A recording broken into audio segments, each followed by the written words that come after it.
Oke, kita lanjutkan. Kemarin kita sampai nomor berapa, Bapak Ibu? 120, betul atau salah? Kayaknya ini ya, terakhir ya, kemarin ya.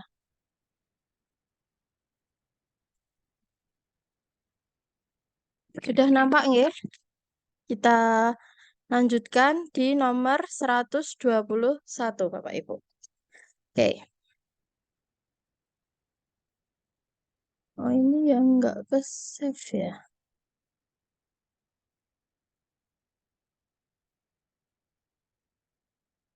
Nomor 121. Diagram lingkaran berikut. Ini nggak ada diagram lingkarannya ya. Intinya nanti ada sebuah diagram lingkaran yang menyajikan persentase perolehan nilai matematika dari 20 siswa. 10% mendapat nilai 7, 20%-nya mendapat nilai 8, 45%-nya mendapat nilai 9, dan 25%-nya mendapat nilai 10. Jadi nanti akan ada diagram lingkaran. Nah, sekarang pertanyaannya nilai rata-ratanya berapa? Maka kalau seperti ini kita harus cari dulu ya Bapak Ibu ya. Kalau ini kan 10%. Itu harus kita hitung dulu. 10% kalikan jumlah siswanya. Jumlah siswanya kan 20 ya. Berarti nanti kita hitung dulu 10/100 dikalikan dengan 20. Ya, 10% dari 20. Ini kita coret nolnya. Ini kita coret nolnya. Sehingga ini ketemunya 2 anak. Dapat 2 anak. Dapat nilai 7. Ya.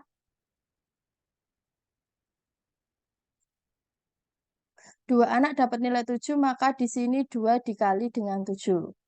Terus ini 20%, sama. 20% kita cari dulu, berarti 20% dikali 20 diperoleh ini 4. Ya. 4 mendapat nilai 8. Maka ini 4 kita kali 8. 45% juga sama, Bapak Ibu. 45/100 dikali dengan 20 ya. Nah, ini boleh ini kan sama ini dicoret, ini 1, ini 5. 5 sama 4, 5 ini 9. Oh, berarti ini 9 anak dikali dengan nilainya 9. 25% mendapat nilai 10. Sama ya, berarti 25% dari 20 anak. Kita hitung dulu. Ini dicoret ini 5. 25 bagi 5, 5. Berarti ini 5 anak dikali nilainya 10. Jadi saya ulang, ini caranya adalah jumlah siswa kali nilai yang diperoleh. Ya, jumlah siswa kali nilainya. Kalau tadi jumlah siswanya adalah 2 dikali nilainya 7. Jumlah siswanya 4, nilainya 8. Jumlah siswanya 9, nilainya 9. Jumlah siswanya 5, nilainya 10. Baru kita tambah. 2 kali 7 ini 14. Ya. 4 kali 8, 32. 9 kali 9, 81. 5 kali 10, 50. Ini dijumlah 177. Baru kita cari rata-rata. Jumlah siswa kali nilai dibagi banyak siswa.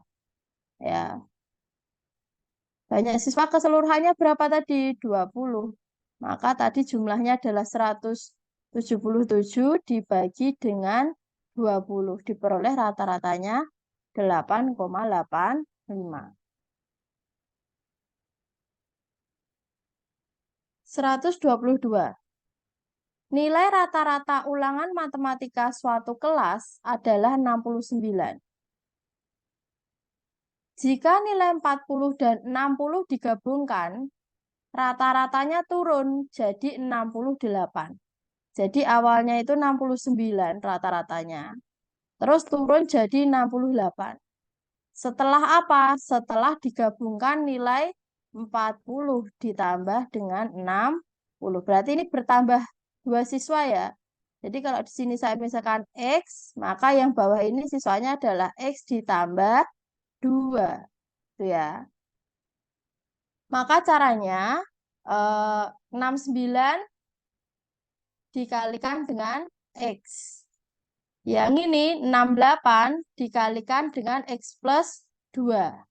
Nanti selisihnya adalah 100. Kenapa 100? Karena ini tadi 40 ditambah 60. Ya, gitu ya. Jadi konsepnya kemarin rata-rata dikali banyak siswa. Rata-ratanya 69, banyak siswanya X. Kalau rata-rata 68, banyak siswanya X plus 2. Ini nanti selisihnya harus 100. Maka kalau saya tulis ini 69 kali X, berarti ini adalah 69X. Ya, dikurangi dengan 68 dikalikan, maaf saya hapus dulu. 69 kali X kan 69X ya Bapak Ibu ya. Ini 69X dikurangi dengan 68 dikali, salah lagi, mau nulis 8 karo X terus. 68 dikalikan dengan X plus 2. Harus berapa tadi selisihnya? Harus 100. Ya, maka ini tetap 69X dikurangi, ini dikalikannya begini, 68 kali X, 68 kali 2.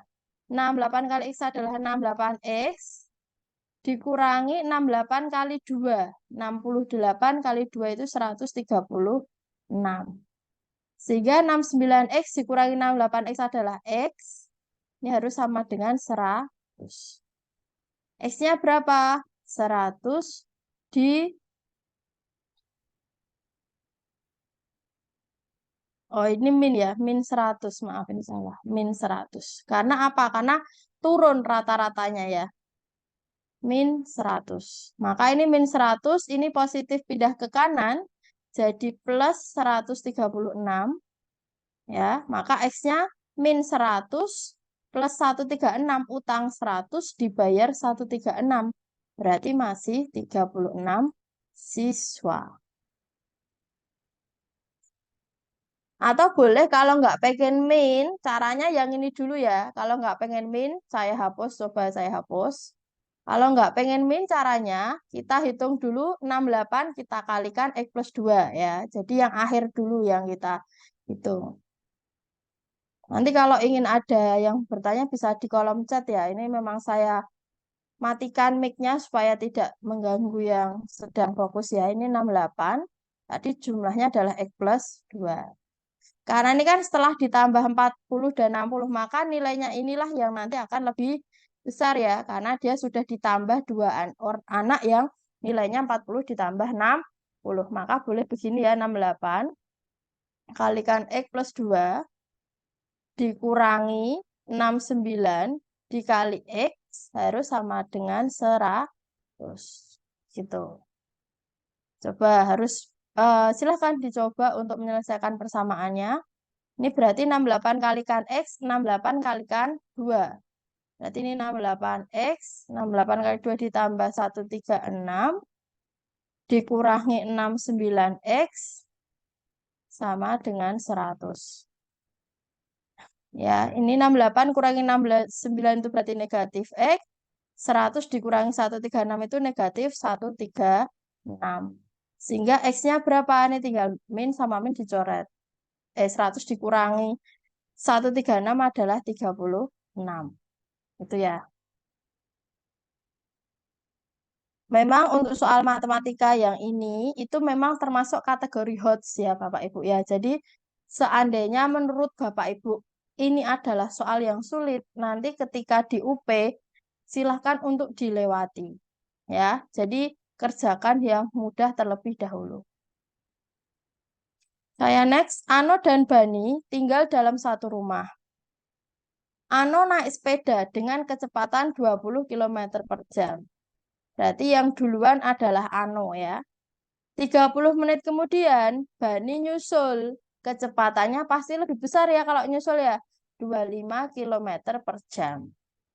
Waktu yang dibutuhkan agar dapat menyusul Ano adalah cara mencari waktu. Itu selisih jarak dibagi dengan selisih kecepatan. Nah, selisih jaraknya gimana? Konsepnya begini. Tadi kan Ano ini duluan, ya. Sedangkan Bani itu berangkatnya di akhir. Ano kan berangkat duluan ya. dengan kecepatannya 20 km per jam, duluannya itu selisih berapa menit toh?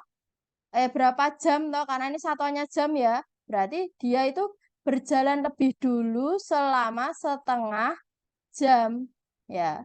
Jadi si Ano ini berangkat lebih dulu. Kalau si Bani ini baru start dia dengan kecepatan 25 km per jam. Maka selisih jarak itu ya siapa yang lebih duluan? Ano. Berarti di sini Ano akan duluan. Dengan cara mencari jarak kemarin sudah ya saya bahas ya. Jokowi, jarak, kecepatan, waktu. Berarti mencari jarak itu adalah kecepatan kali waktu. Kecepatannya siapa? Ano. Kenapa kok kecepatannya Ano? Ya karena Ano berangkat duluan. Ya, dikali waktunya berapa tadi? Setengah jam. Maka 20 dikali setengah jam diperoleh 10. Sehingga selisih jaraknya si Bani dengan si Ano itu 10 kilometer. Jadi Bani baru mulai start itu Ano sudah berjalan 10 kilo. Maka cara mencari waktu adalah selisih jarak dibagi selisih kecepatan. Ya, nyari waktu itu kan berarti jarak dibagi kecepatan. Jaraknya 10, kecepatannya juga dicari selisihnya. 25 kurangi 20 berarti 5. Oh, berarti berapa? 2 jam. 2 jam Ano dapat disusul oleh Bani. Itu.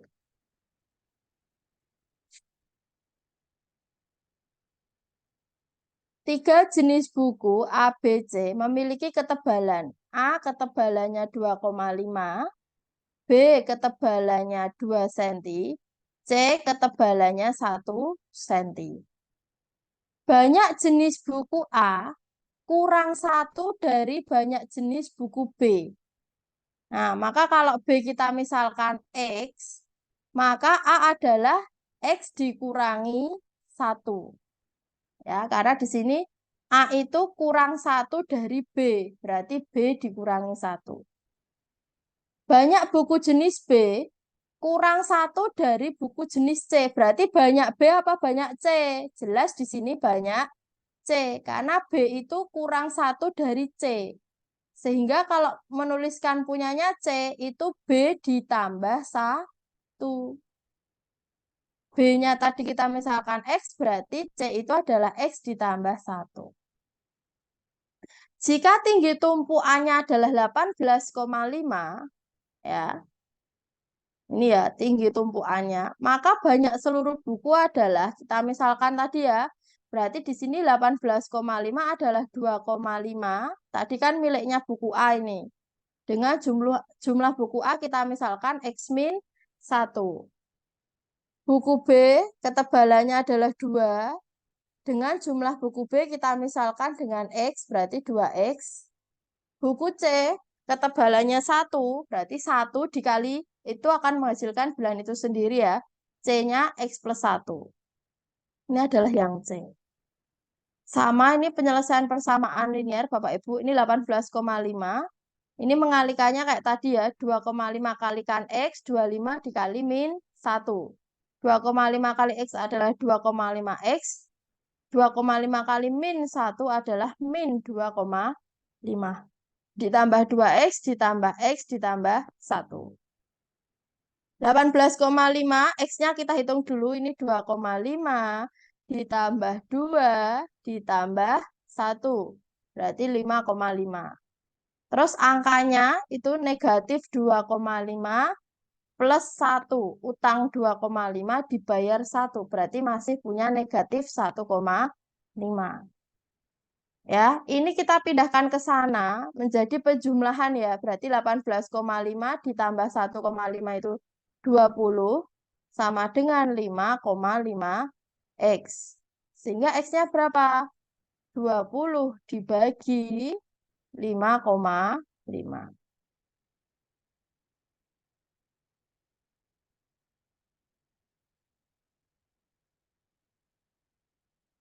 20 kita bagi dengan 5,5 berarti ini 55/10 ya. atau 20 dikali 10 per 5. Diperoleh, ini dibagi 5 ya. Ini 2, ini 11.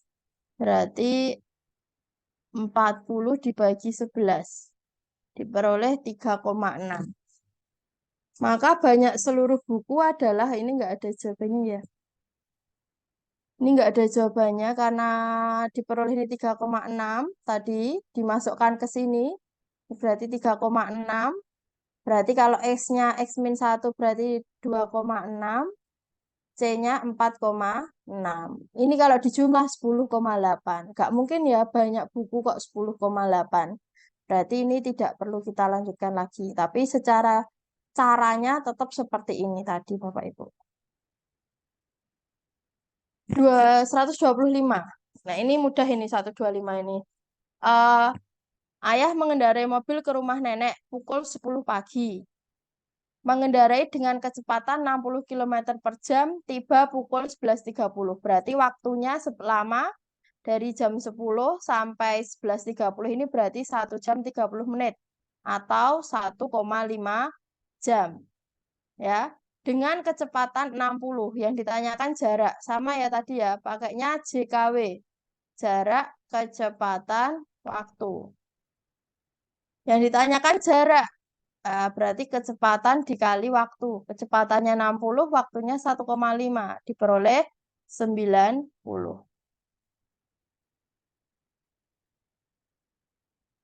126. Ini juga keluar Bapak Ibu soal simpangan baku. Padahal kalau secara apa ya, materi SD kan tidak ada ya materi simpangan baku ya. Tapi ya di soal UP memang keluar simpangan baku itu adalah derajat penyebaran sebuah data. Jadi semakin besar simpangan bakunya, itu dia akan semakin beragam. Ya, kita cek ya. Di dalam ujian fisika, Andi mendapat nilai 75. Dengan nilai rata-rata kelas 70, simpangan bakunya 10. Berarti di sini nilainya itu akan antara 70 kurangi 10 sampai 70 ditambah 10 gitu loh nilainya. Nilainya itu akan antara 60 sampai 80 gitu. Kebanyakan. Sedangkan dalam ujian statistika, ia mendapat nilai 80 dengan rata-rata 75, simpangan bakunya 12. Nah, berarti di sini simpangan baku ujian fisika lebih kecil daripada simpangan baku ujian statistika. Berarti fisika itu nilainya akan lebih seragam. Ya, kalau yang statistika itu akan beragam. Beragam itu nilainya terlalu banyak berbeda-beda. Ya, itu ditunjukkan dari simpangan baku yang besar. Ya, simpangan bakunya besar. Tapi kalau simpangan bakunya kecil, itu berarti nilainya seragam. Ya, kalau simpangan bakunya kecil, itu adalah nilainya seragam, hampir sama. Itu ya. Jadi jawabannya adalah yang C. Yang dilihat adalah simpangan bakunya. Ya, simpangan baku adalah penyebaran ya. Jika koefisien simpangan bakunya makin kecil, maka datanya homogen atau seragam. Jika simpangan bakunya besar, maka datanya heterogen. Simpangan baku nanti ada juga varian. Varian itu adalah kuadrat dari simpangan baku. Kalau simpangan bakunya 5, berarti variannya 25. Sama, maknanya sama. Varian itu variasi. Semakin besar variannya, penyebarannya semakin tinggi. Semakin kecil variannya, datanya semakin homogen. Oke, kita sudah selesai materi matematika. Kita berlanjut ke kisi-kisi PPKN, Bapak Ibu. Nanti apabila ingin bertanya bisa raise hand atau bisa ketik di obrolan ya, karena memang ini mikrofon, kembali lagi saya matikan mikrofonnya. Kita langsung ya, peristiwa penghinaan terhadap kepala negara karena terprovokasi. Ini kasusnya menghina, misalnya menghina presiden katakan ya. Itu masuk pelanggaran HAM apa? itu adalah masuk pelanggaran HAM ringan. Jadi pelanggaran HAM itu dibagi menjadi ringan sama berat. Ya. Ringan itu kalau tidak sampai menghilangkan nyawa. Misalnya kayak bullying, misalnya kayak gitu ya. Penghinaan itu ringan. Terus kalau berat itu sampai menghilangkan nyawa orang lain secara massal atau juga pembunuhan. Itu masuknya ke HAM berat. Biasanya ada by mission, ada misi tertentu. Terus ada juga kejahatan kemanusiaan. Contohnya pembunuhan, perbudakan, pemerkosaan, pemindahan penduduk secara paksa, dominasi ras terhadap ras lain. Ini namanya kejahatan kemanusiaan.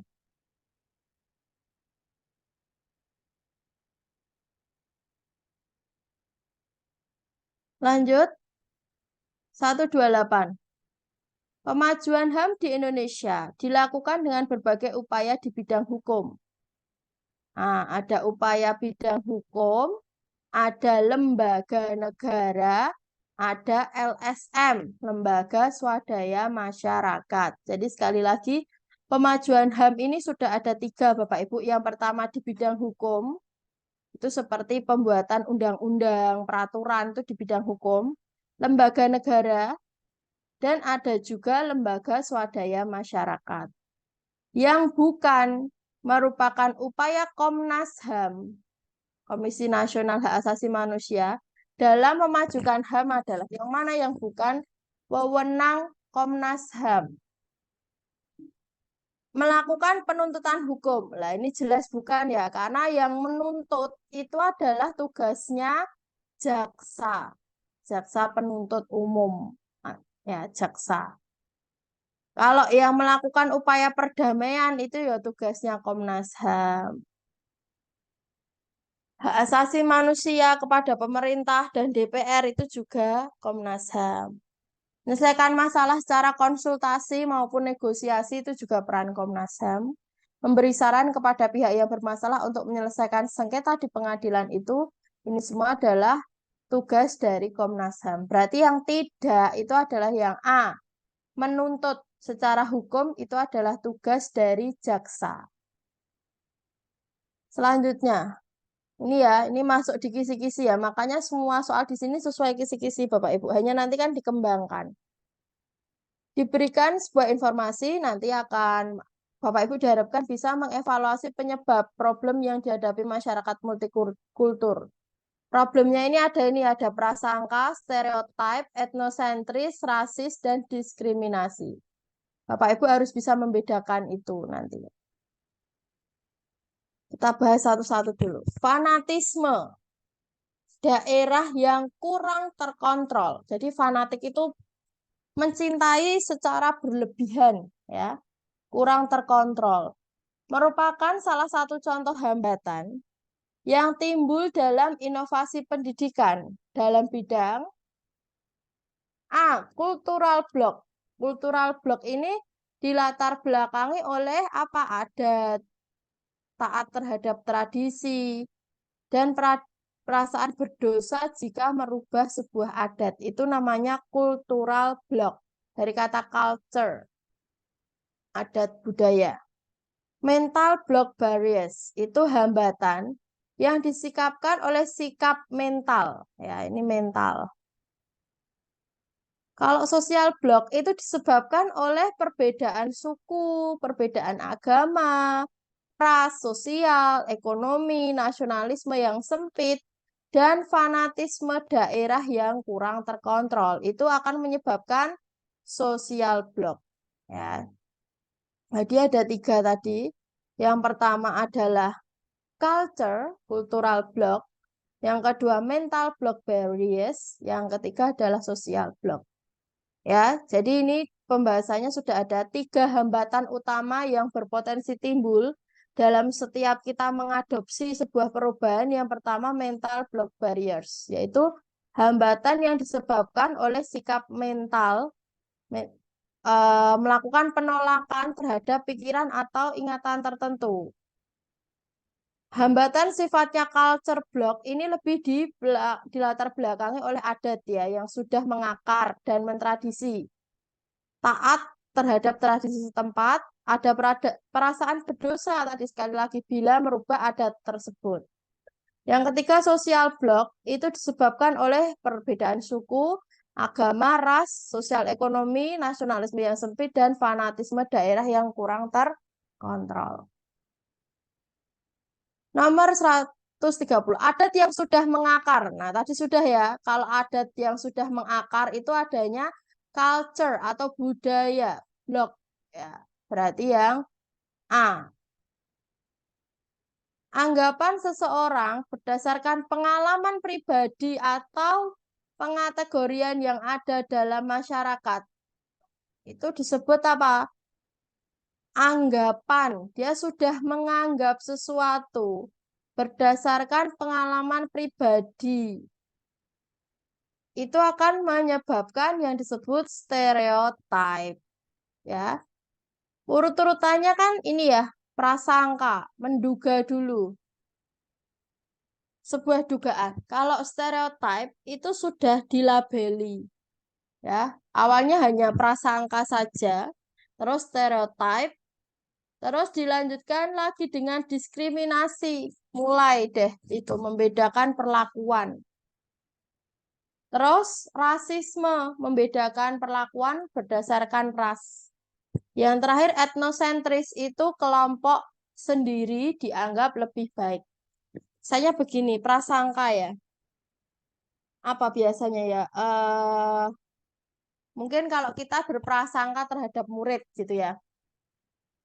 Kadang kan kita langsung mengira-ngira, hanya mengira-ngira saja. Anak ini nanti misalnya dia punya masalah gitu, kita langsung mengejudge ya. Itu kita sedang menduga, mencurigai, itu kita melakukan prasangka. Tapi kalau kita sudah melabeli anak tersebut, ini mesti anak kayak gini akan anak bandel ini, anak nakal kayak gitu. Itu kita sudah memberikan stereotip. Tapi diskriminasi itu sudah dilakukan perbedaan sikap ke si anak tersebut gitu. Jadi prasangka itu hanya dugaan. Kalau stereotip itu sudah dilabeli, kalau saya secara gampangnya itu sudah kita yakin bahwa itu pasti seperti itu. Kalau diskriminasi itu sudah kita membedakan perlakuan. Nah, itu sudah diskriminasi.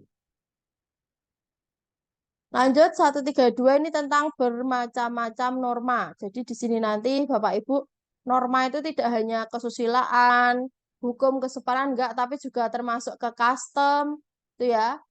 Terus usage kayak gitu. Nanti kita bahas ya. Sekali lagi silahkan ya, kemarin sudah saya ingatkan untuk materi ini dicetak sehingga ketika seperti ini bisa sambil mencoret-coret, sambil dibuka lagi kayak gitu. Kadang kan kalau kita belajar sendiri mungkin kita kurang paham, tapi kalau kita bisa diskusi di sini kita bisa lebih mengingat. Selanjutnya ini tentang norma ya, ini jelas ya. Korupsi, korupsi itu sudah jelas melanggar norma hukum. Ciri norma hukum itu ya pasti ada peraturannya di situ. Masuk ke undang-undang. Itu masuk berarti ke norma hukum. Kalau kesopanan itu sopan santun ya. Kadang kesopanan suatu daerah satu dengan daerah yang lain berbeda. Misalnya kalau orang Jawa kan kalau kita bicara dengan orang yang lebih tua kita harus kromo seperti itu. Tapi mungkin kalau di Jawa Timur berkata katakan mohon maaf bilang cok gitu biasa gitu ya istilahnya kayak gitu itu berarti memang eh, namanya norma kesopanan itu kembali ke daerah masing-masing tidak bisa disamakan gitu ya. Tapi kalau kesusilaan itu bedanya kalau kesusilaan itu kalau kita melanggar itu hati nurani kita akan merasa apa? Merasa kita bersalah, ada rasa penyesalan bersalah, hati nurani lah yang dipakai kalau kesusilaan itu. Dan nanti biasanya sanksinya berupa cemoohan. Ya, rasa bersalah pasti kesusilaan misalnya prostitusi kayak gitu ya. Nah, itu kesusilaan. Terus di sini 133. Berikut ini contoh perilaku yang ada kaitannya dengan norma ya. Tadi sekali lagi norma itu adalah pola, pedoman, standar, ukuran, aturan, dan kebiasaan yang mengatur masyarakat agar terpelihara ketertiban. Penyimpangan terhadap norma tersebut dapat terkena sanksi apa? Nah, ini pengucilan, rasa bersalah, hingga sanksi hukum. Kalau pengucilan itu kesopanan, kalau rasa bersalah itu kesusilaan, kalau sanksi hukum itu berarti norma hukum. Nah, di sini kalau jika terpaksa bersendawa dilakukan dengan sopan, ini kesopanan. Ngaben berupa pembakaran mayat di Bali, ini namanya custom ya. Custom itu adat istiadat. Menyapa dengan ramah. Nah, ini masuknya ke usage. Ini usage. Model baju itu tren, potongan rambut itu tren. Berarti di sini kalau yang tepat yang berkaitan dengan norma adalah custom di sini ya.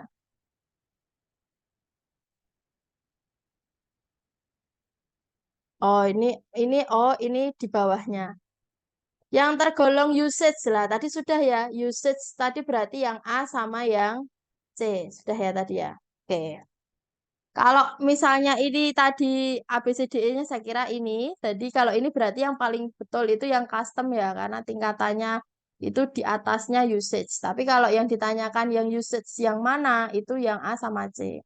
Ini pasti keluar.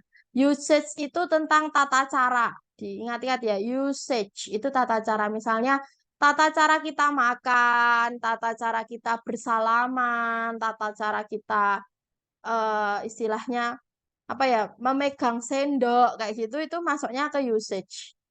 Kalau custom tadi sudah ya, custom itu berupa adat istiadat, misalnya kayak masyarakat Bali ada ngaben, kayak gitu itu adat istiadat. Kalau mores itu perilaku. Kalau folkways itu kebiasaan sering berulang-ulang. Misalnya kalau folkways itu bedanya sama usage ya. Kalau usage tadi hanya tata cara, megang garpu, megang sendok, ya, mencuci tangan sebelum makan, itu usage. Tapi kalau folkways itu dia sudah sebuah kebiasaan yang berulang-ulang. Misalnya mengucap salam jika bertemu, membungkuk kepada yang lebih tua, itu usage. Kebiasaan secara umum. Bedanya, folkways, maaf, folkways itu kebiasaan secara umum yang berlaku di masyarakat.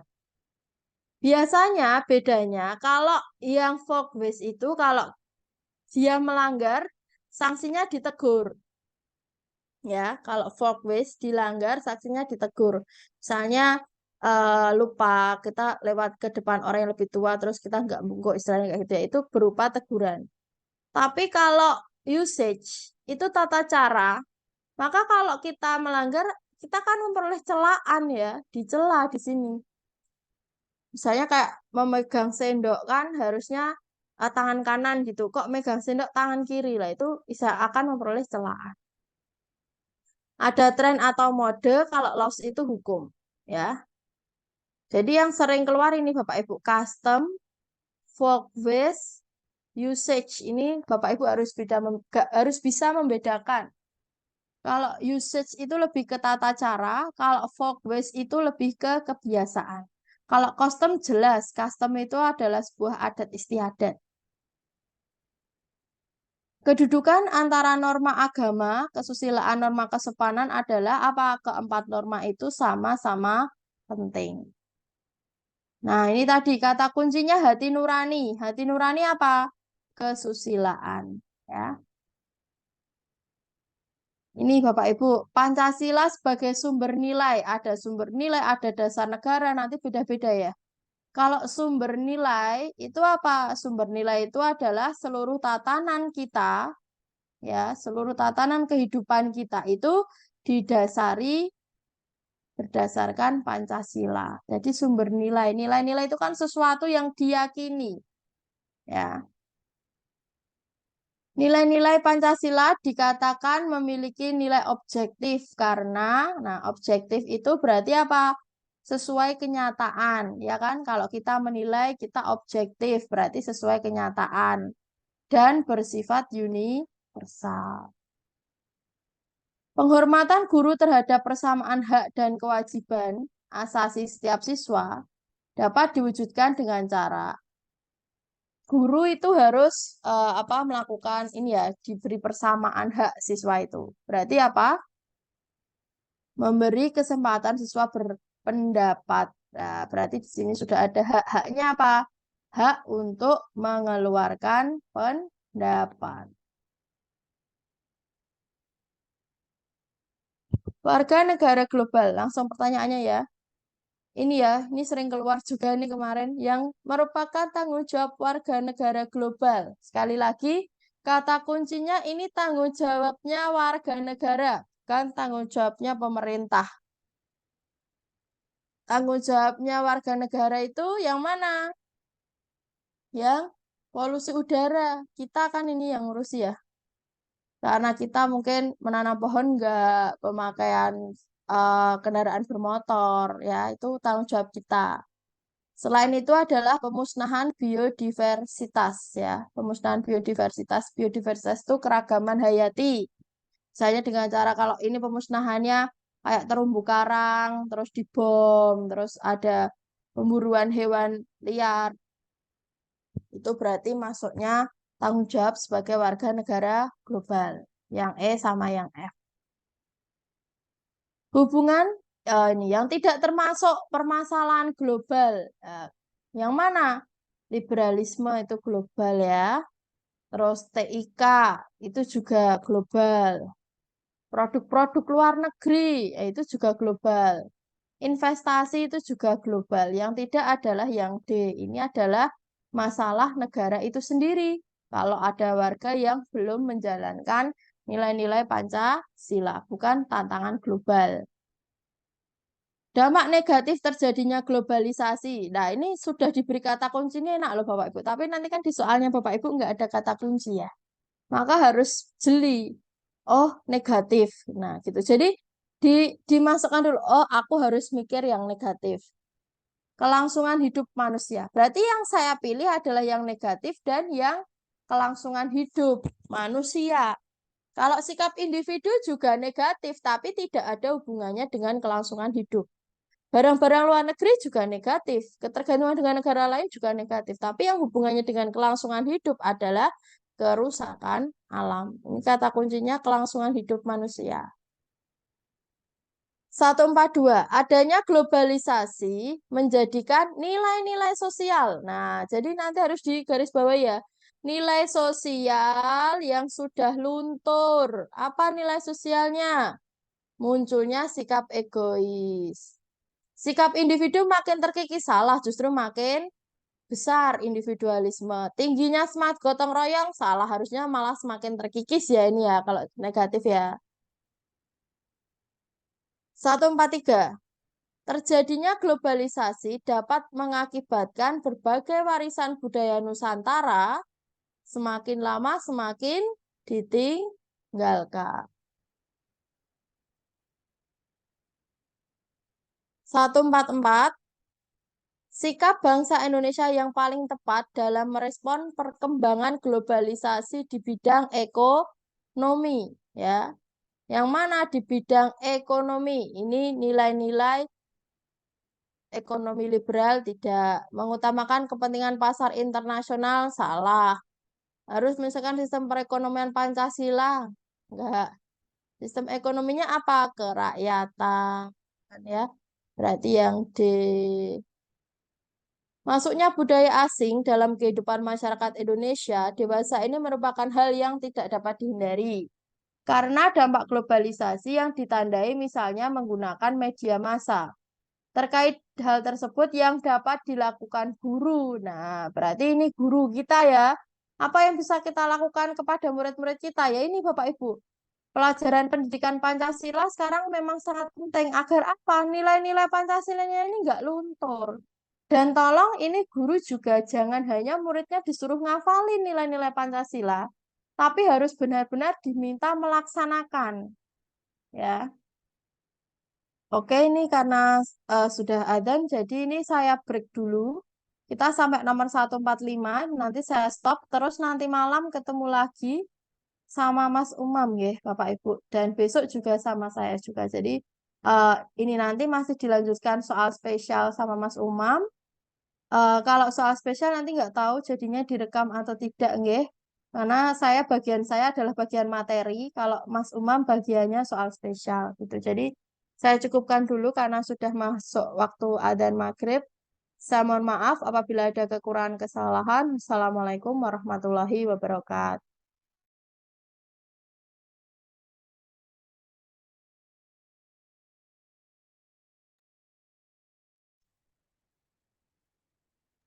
Saya izin mematikan Zoom.